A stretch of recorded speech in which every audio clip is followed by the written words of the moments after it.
So before we jump in, though, I want to preface with the fact that Mhm. during graduation, I had a couple coaching students who were selling this delicate heart necklace, and they sold it for $150 multiple times. Multiple students did? Yes, really opened up my mind to the possibilities. But for a specific occasion, like a graduation, if you think about it, a graduation is a very important milestone. Necklaces or jewelry in general are amazing gifts. Hey everyone, welcome to another Coffee with Kittl. I'm excited to have one of our amazing collaborators, Luna, with us. Luna, what's going on? You're at the other side of the world right now than from where I am. And today we're going to be talking about print-on-demand jewelry and maybe even just scaling your print-on-demand stores, whether that's Etsy, Shopify, wherever you're doing it. Taking a design that is performing well and then what to do with it. So we're even going to talk about how to scale your shop wherever you might be selling. But before we dive into all of that, Luna, if you don't mind maybe speaking just a little bit about who you are, what you're doing on YouTube, which I'll also link in the description for everyone to check out some really fantastic tutorials. Just tell everybody a little bit about what you do and what they can expect on your YouTube channel. Absolutely. Well, first and foremost, it's a pleasure to be here today. Thanks for having me. And well, I actually started on TikTok now Mm, about 2 years and a half ago and decided to take my content long form on YouTube simply because a lot of folks obviously were asking me for more detailed tutorials. I've been on in the print on demand space actually since 2017. I started selling t-shirts and then kind of transitioned to high profit margin print on demand products, which mm. includes jewelry. Okay. And yeah, so essentially that's kind of my focus on YouTube, teaching folks about the opportunities with print on demand and selling high profit print on demand products. Yeah, that is amazing. And again, I already mentioned to you, I'm excited for this conversation because I feel like it's one of those things that people see in these print on demand suppliers, whether it's Printify, whether it's Printful, whether it's Awkward Styles, which we were talking about, whether it's this Shine On platform or a couple others I've even seen that are doing this. I feel like it might be one of those products people see and they're like, "Ooh, that's just expensive. I'm not going to sell that." But then I watched a brief seminar yesterday about how it's like so important to have a super expensive product. Like even if people aren't buying it, it drives your middle tier priced product, right? So there's this whole kind of, there's this whole scheme and market that's a little bit more about marketing. We don't have to talk about all that, but it's just interesting that there are these super high ticket items because the whole point kind of at the end of the seminar was like, give people the option to buy the high ticket thing if they want to, right? If they have the Absolutely. money and they want to buy the expensive jewelry, if they want to buy the watch, if they want to buy the large, whatever, let them do it. You know what I mean? So why is jewelry like a good idea for, these places that are providing it, whether it's Printful, Printify, whatever? One of the things that's in my head when I'm seeing it and why I have hesitated is because of quality. Yeah, no, you bring a really valid point. So before we jump in, though, I want to preface with the fact that Mhm. during graduation, Yep. I had a couple coaching students who were selling this delicate heart necklace, which is a necklace by Shine On that is plated gold. Mhm. And it's a more expensive item, and they sold it for $150 multiple times on Wow, really? Multiple students did? Yes. And it's really funny because I personally had tested out that necklace in the past and never saw like significant results. Sure. And I kind of had this like weird idea in my head like, oh, that doesn't really work on Etsy like price-wise.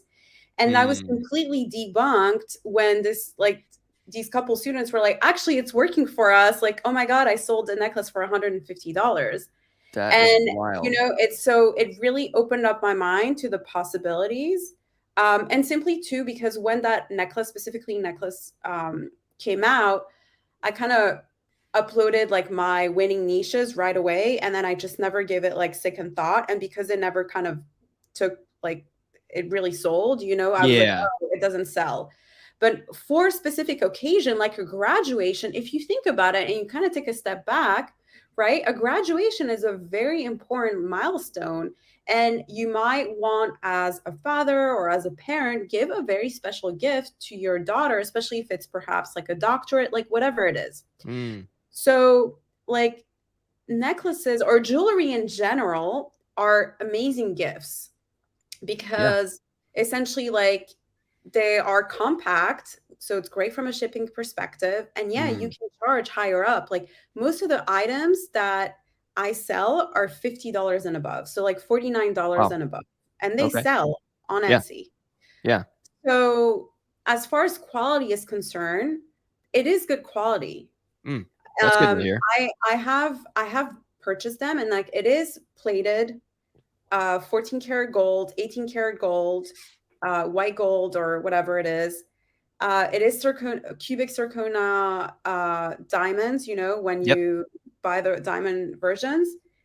And I mean, the other thing is like, I think we have this like preconceived notion simply because we are comparing it to something that's not comparable. So you might be comparing it to Zell's, right? Or like a high-end luxury Right. brand who's selling jewelry. Diamonds But Direct or something anything crazy. that you buy, right, exactly. And actually you'd be surprised, like the quality of a lot of these like jewelry companies is just not necessarily that amazing either, right? So you're not necessarily like selling extremely high-end jewelry, obviously that costs like thousands of dollars, but Right. you're still selling something that is high quality. And because you're dealing with American suppliers, right? So these are print on demand companies that are based in the US, they care about their reputation.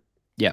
So obviously they have specific suppliers that they use to make sure that there is good quality and it's hypoallergenic and all of that. So Mm. that's the beauty of doing print on demand versus going the Alibaba or AliExpress route. There you I mean, go. first off, Yeah. obviously you have the inventory Sure. issue, obviously, right? And having to buy the inventory, but also because you're dealing with companies who care about their reputation and want to sell these items, so they're going to put more work into having a product that's like well fulfilled. Right. So quality wise is definitely hypoallergenic. I've never had a single complaint. Like, Wow. I mean, I'm lying. I did have a few I was gonna complaints, say that's right? crazy. You've been selling Like, jewelry no, for this time, I and no mean, one's out like, of like, the 10,000s of jewelry that I've sold, I mean, I must have had like five complaints. Like, I mean, okay, that's honestly, really low. That ratio yeah. is very, very low. Yeah. So most of the complaints will be like either, I mean, actually, the Love Knot necklace, which is one of Shine On's cubic zirconia, I've never had any issues with that necklace. The only thing that I can think of is like, oh, they have like those like engraved keychain where someone was like, oh, it doesn't look like the photo. And if anything, it might have been like the engraving or whatever. But Mm. most of the complaints have nothing to do with quality. Okay. Most Okay. of the complaints have been with like shipment or It not like looking like it or sizing. something. Oh, okay. Yeah. Sizing. Interesting. Okay. Yeah. Cause like, I mean, it's like up to 18 inches long. And sometimes like people want something shorter and even though they can like, you know, They can hack there's it a like, little bit. yeah, with the lobster claps. Um, yeah, sometimes you just get complaints about that. But as far as like Mm. quality itself, and then you can always send them a replacement. That's the other beauty of it. Oh, true. Yes. So one kind of follow-up question for that. Yeah. What are the different things that you can sell? Like, is it just like the one that I see is like basically just it's like a bar that you would engrave like a name on, and then I know like Awkward Styles has like bracelets, but like there's got to be more things. There has to be like earrings. There's got to be different bracelets. You said keychains that are engraved. Like, what are Yeah. the possibilities of what you can sell with the print on demand? Yeah. Well, it really depends on like the print on demand suppliers, but just to throw some names out there when it comes to Mhm. jewelry print on demand suppliers, like you mentioned, there's Awkward Styles, Mhm. which sell a variety of different necklaces and bracelets. Pretty new too, that's recent, yeah. Pretty new, recent. They ship out of California. They're very reliable. Then you have Shine On, who ships out of Florida, and also they have a factory in Amsterdam. They Oh, have watches, they have keychains, wow. they have necklaces, They have one bracelet that they finally came out with. You have Gear Bubble as well, who's also based out of Florida, who has same necklaces and bracelets as well. You even have T Launch, actually. T Hmm. Launch has cuffs that you can engrave. Wow. And there's like another product they have. And then there's also Alprint, which is based out of the Netherlands. And they have these little coins that are laser engraved and they do Ooh. really well. There's a few other ones. Those are the main ones when it comes to jewelry. And it sells, I mean, it sells really well. And for Wow. somebody who's actively selling anything print on demand, whether t-shirts and mugs, it's a great addition to a store. Why not? Yeah. Okay. All right. So this is good. I have so many follow-up questions. I got to try not to forget. You said it's a good addition to the store, and I already prepped you with this question I was going to ask. If I'm selling digital products, can I also sell physical products? If I'm selling shirts, can I also sell notebooks? Now we're taking it to the next level. Somebody may have just got started with Etsy, or maybe they're already on their way making sales and stuff. They find this video. They say, "Oh, okay, Luna, that sounds amazing. I want to sell jewelry for $60. Can I put that on my shop though? Like, is it adjacent enough, or do I need a separate shop? Do I need to figure out and just open up a separate shop for just jewelry because it's that shiny physical thing?" Well, I have great news for you. You don't need to have another shop, especially when Okay. starting out. And Okay. that's kind of a misconception that's out there, unfortunately. People overthink the branding aspect, and I'm not saying branding is not important, Sure. but you have to remember that you are on Etsy and Etsy is a marketplace. So whether or not you sell digital products or you sell t-shirts or whatever it is, adding jewelry or any other product to your store, it's totally fine. Now, if you scale, right, and you start getting a substantial amount of sales for your digital store and your digital products, yeah, at that point, yeah, it probably makes sense to have a separate store, Mm, simply to not confuse your customer. But when you're starting out, you want to avoid as many headaches as possible, right? Because you already have so many things that you have to deal with mm, that it's better for you to test different products. agreed. Remember that when people like the user experience of Etsy is somebody typing in a keyword, finding an item they like, and clicking on the listing, and Right. then deciding whether or not they're going to purchase. Right. Very few time you're going to have somebody actually going on your store and poking around. Unless they're not 100% happy with what you have to offer, they might poke around to see if you have something similar, or it could be a competitor, right? Sure. But majority of the time, the experience is actually the listing, very similar to Amazon. It's Mhm. not the actual Going to the store, yeah. it's not the actual going to the store. And even if you are a Shopify owner, to be very honest, like you could still have multiple products and still be a general store. It's really, especially when with anything print on demand, right? Yeah. Like, Well, it's debatably even easier with Shopify because of yeah, how you can you just can drive to a separate landing page, create exactly, the free collections. exactly. Absolutely. Yeah, But with Etsy as well, like there's no need to overthink and there's no need to spend thousands of hours like creating a beautiful brand because you're just starting out and you're mm, actually better off spending that time creating listings and testing and having a general store to see what clicks based mm, on your personal experience, based on your design capabilities. Like there's so many different factors, right? So the yeah. more you test different products, the better off you are.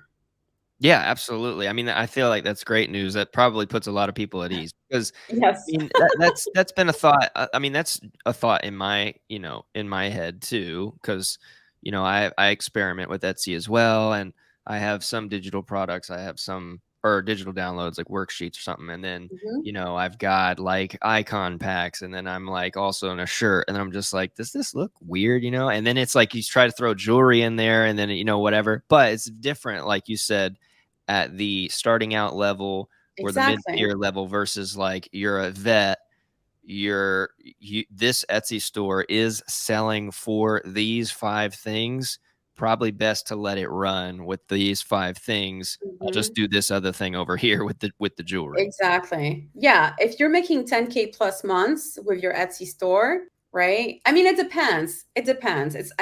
It's not so cutthroat, but like Sure. if you have a print on demand store that's successful and you're selling t-shirts, like you can definitely add on other products. Like it's not the end of the world, right? Mhm. Sure, sure. Um, Digital downloads, like, yeah, maybe it's a little different. If you have a successful digital download store, like there's a store that's really popular that sells HDHD digital planners and HDHD resources. So yeah, if they were to throw in jewelry, it'd be That'd a be little weird. weird because That'd be people probably look at their digital planner and they're like, oh, let me see what other what else options they they have. have.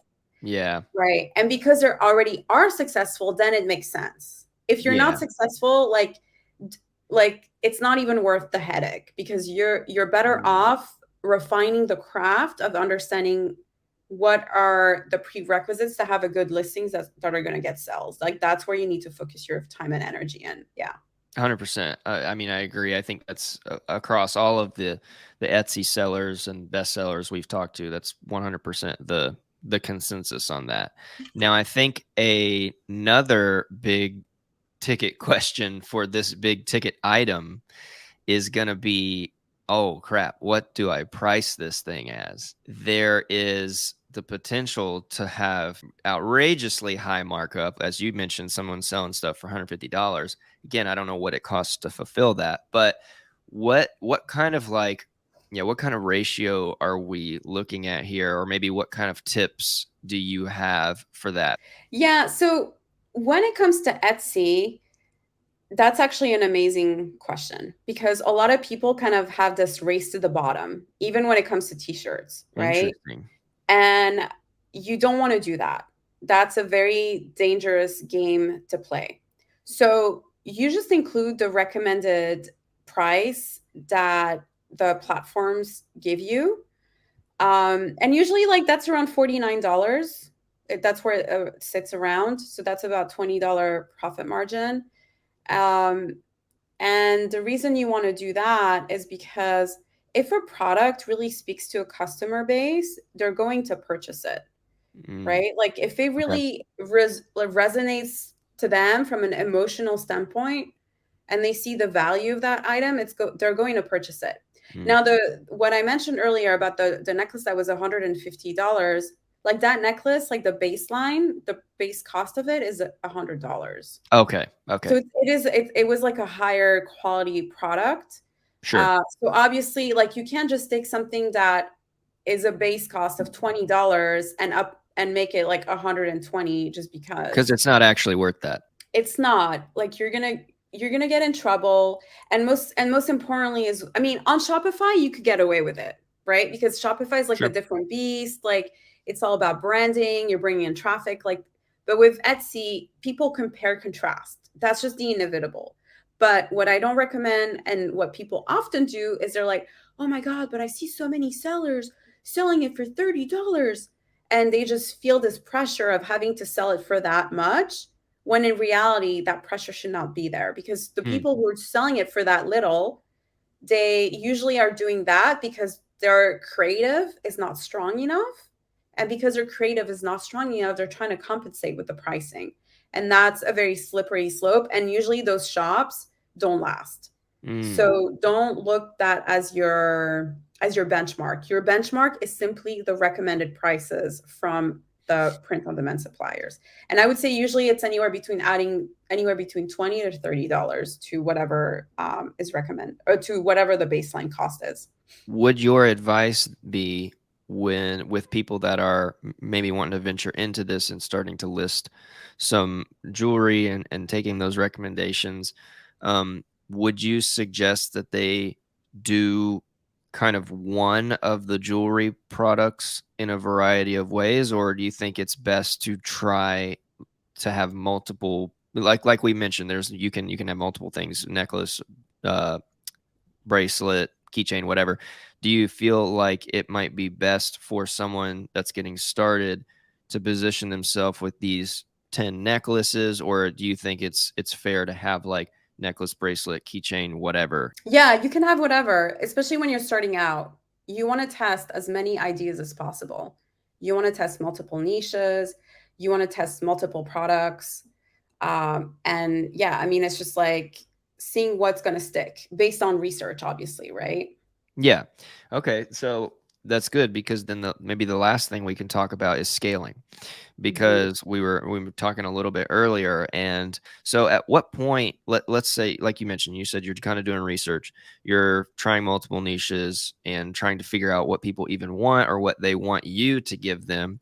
So Hmm. once something is happening well, maybe it's this one specific jewelry piece, or maybe it's this one specific item that has a design on it.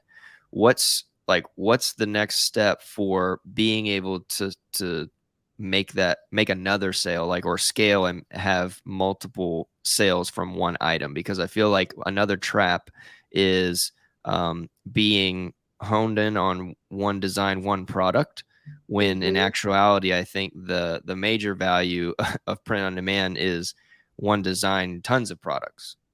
Absolutely. Absolutely. And that's what I love about Kittl actually, is that the Mm, ability for you to create like those mock-ups really easily.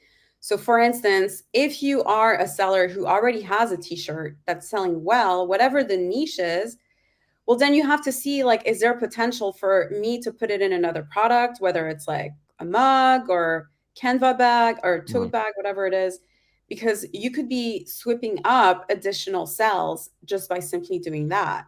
And mm, absolutely, then you can take the concept and see how to translate it into jewelry. With jewelry, a lot of the times you do need like a message card or something else. Or if you're doing outprint, you can simply add a design because the following is engraved with via laser. mm, But the message card is because you're giving like that hallmark element, which has that emotional pull, which makes people buy.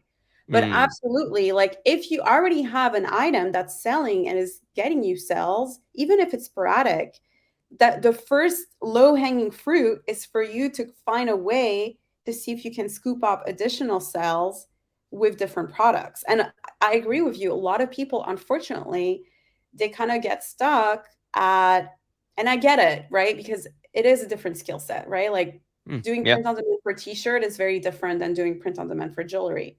But a this lot is of true. times, Yeah. right, but a lot of times, like something as simple as adding another product and like jewelry, for instance, could definitely get you additional sales. Right. So then, this is one question I like to ask pretty much everybody that's skilled or versed in Etsy. What are the tips that you have for being able to pump out listings? Because we kind of let's just assume that people Yeah. watching are probably using Kittl, okay, Mhm. templates, whatever, or yeah, they've done their little, they found a beautiful script font in Kittl and now they've engraved that on jewelry. Whatever it is, whatever your situation is. The thing that is a time suck is the million listings I have to do. What are the tips that I can like list 10 listings today? Like it takes forever. Do you have tips or I guess we're talking about productivity tips. Absolutely. There's ways around it. So the first thing, like you said, is having templates available for you Hmm. on Kittl, right? And obviously based on whatever product that it is that you're designing, having those templates ready. So when I do message cards for jewelry, like I have templates that are already available. And also like that's the thing about jewelry, like especially when you're doing message card, you can keep it pretty minimalistic. Mm, Or if you have a design element that's doing really well and you want to transfer that into Outprint, like you can easily do that by just simply downloading the PNG. But yeah, there are tricks. So one of the tricks is to have like all your descriptions kind of like already baked in. There's an app that I love to use. It's called getvela.com. mm, And Getvela is great at like, first of all, creating profiles of tags. So if you have mm. tags that you're kind of like using repetitively, you can create profile tags for your listings. So then every time that you upload a listing, you already have that upset, like set up is what I mean. Yeah. And then also the thing that I love is that it connects to your Etsy. So if you are wanting to do sort of like bulk editing, you can do bulk editing with different listings Oh, on Vela. wow. And you can also change. your thumbnail image like right within the app, and then it publishes it to Etsy. Wow. So it's a great hack for anybody who like has productivity issue. And you're right, because that's kind of like the negative of print on demand. You do need to, especially when you're starting out, it does take more quantity. Like when you are at my level, I know what works, right? But when you're starting out, unfortunately, that's just the nature of it. You're Sure. going to have to throw a lot of spaghetti at the wall to understand what works. When you're at my level, you know what works because you've already done the work, right? So for me, it's much Sure. faster. Sure. But absolutely, like a tool like that can really help you, especially when it comes to having different description. Because that's another thing, like people need to be really careful with. Mm. Make sure that you always like don't just take the baked in description that comes from the tools. Like Sure. that's a recipe for disaster, They're like awful. and something as simple as adding more to your description, adding keywords that you've done the research rank high will make all the difference as well. Yeah. For you to rank high from Yeah. an SEO perspective. So making sure that you at least have a template of how you like to write things. And then you just change the specific keywords based on what you're trying to rank for SEO wise, like makes all the difference. So just having templates in place so then you can literally copy and paste and it takes you like half the time that it would if you had to do it manually, like you're saying. And do you utilize, AI like ChatGPT or whatever to help you with some of these Yes. descriptions, listings, whatever, kind of bulking up, information? Yes. Yeah, so actually, not ChatGPT. Well, yes, ChatGPT, but there's an extension that I use. It's called AIRPM. Wait, let me double check if I like spelled it. AIPRM actually. And so what's great about an extension is that they have a free version, and it's actually like the data is connected to the internet, so Hmm. their data is more relevant. That because ChatGPT like Stops at the data. 2021 or something weird. Exactly. Yeah. So there's a couple of great extensions that you can use that will essentially help you rewrite the title, help you with product description, and obviously you still need to edit it, but Oh, yeah. it makes it much easier. And actually, it's funny because when I did that video, multiple people were like, "Oh my god, I used it, and it helped me get more views." Yeah, because if your title is not SEO effective like this or SEO friendly, this tool is going to help you create SEO friendly titles. So something as simple as that. And then obviously going in and editing it, because I mean, it's still AI, like still has some limitation, Right. can help you as well as far as productivity. Yeah. Fantastic. That's a ton of really effective tips, especially for people that Yeah. are getting started that maybe haven't Mhm. already started already. That's a lot of easy, actionable items you can go do right now or tomorrow or whatever. So this has been great, but do you have any last minute or encouraging thoughts for people that maybe even just getting started or even that are like have been going for a little while and just kind of stuck maybe like what would just be your last minute encouragement or insight or advice? Yeah, actually, such a great question. I always say Etsy's not the problem. A lot of Mm, people will okay. start not seeing results and blaming the platforms. Mm, And they have to understand that unfortunately, it's not the platform. It's just you, unfortunately, are not at a level yet where you're understanding how it works. So keep good. at it and have a more positive attitude. Like you will crack it. You just have to understand, first of all, what matters, and then making sure that you're uploading quality listings, because Mm, a lot of newbies, unfortunately, they will upload something without doing any research, yep. without understanding whether or not there's a demand for it, and Yep. like things like that. If you address that, you will see success.